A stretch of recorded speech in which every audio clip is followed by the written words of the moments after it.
Happy Sunday. We're back at the fairgrounds. Great eight race card today. They're on the turf. A couple sprints, which are very, very competitive, I would tell you. One early and then one late. Um, Race one just went off. I believe the Scotty Longshot got up to win. But the this is a good race here. It looks to be between the three Scotty picks. I ended up landing on the one, and we're getting a good price off a 3-1 morning line and a 7-5 EE morning line. Currently 9-2. But Hardman drops in here at Fairgrounds coming from Oaklawn and raced two back in a 58, didn't run on the lead, but three back one on the lead in a 52 SOR.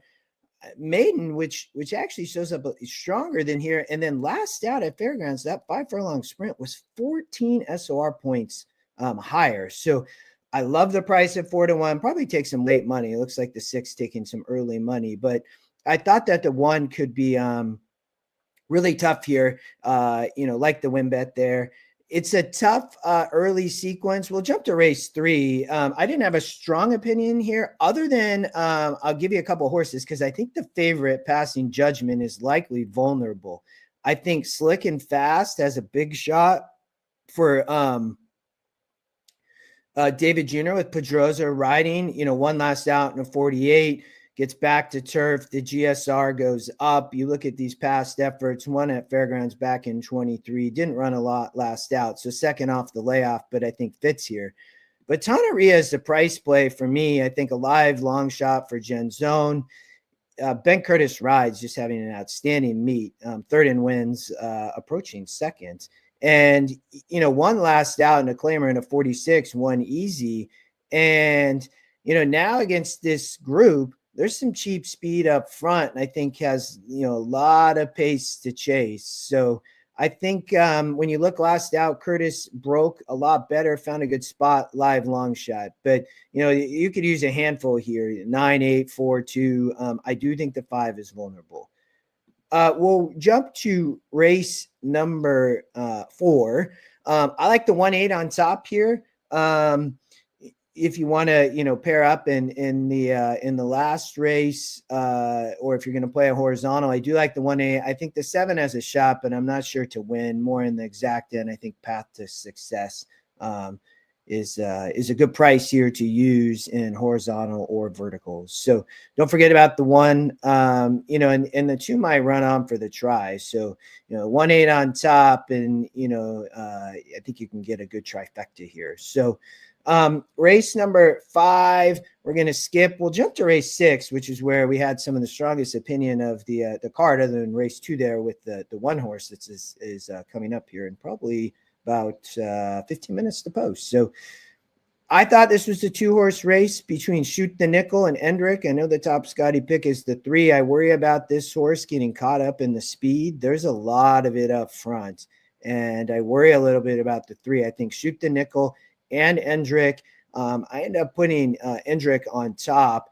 Off the layoff, I think is sneaky, working really, really well, and then shows up as the long shot here. So I thought a live long shot, lightly raced. Torres jumps aboard. It was a really strong work back here on January 12th.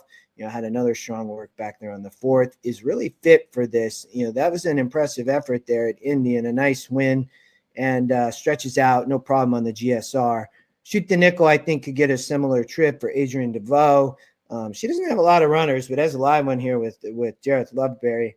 He rode last out, nearly won off the pace in a 60 SOR, so 100% fits versus this group with the speed up front. I think sits a dream trip. I like the 4-5 exacta, or 5-4. You could box it, and I think you still get a good price.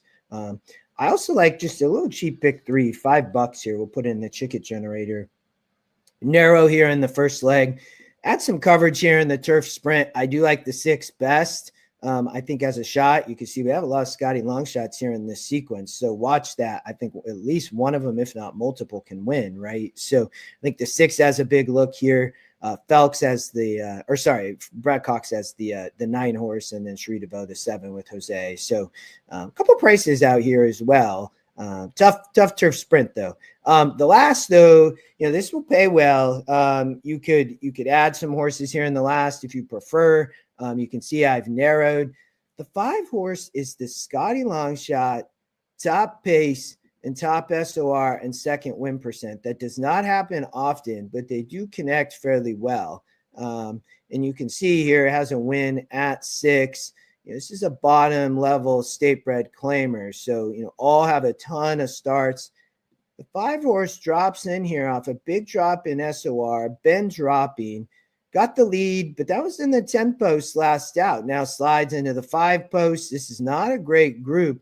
I think can get a bit of an easier lead today. You can see last out dueled. I'm not sure that the 5 horse Father Goose is going to duel today when we watch the race in, which is key. So is out there. There's some other speed, but takes him a long, long way. And you can see, it ultimately gives it up at the end of the 6, the 10 and 8, maybe players in 1 and 11. But I think this 5 could be really dangerous on the front end.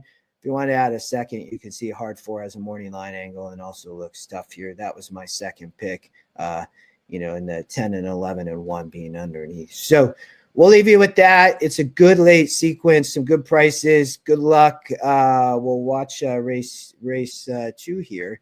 That was our, win bet. Looks like you'll get this about 10 minutes to post, but getting a good price still, 7-2. Good play. We'll see what happens. Good luck. We'll see you next week.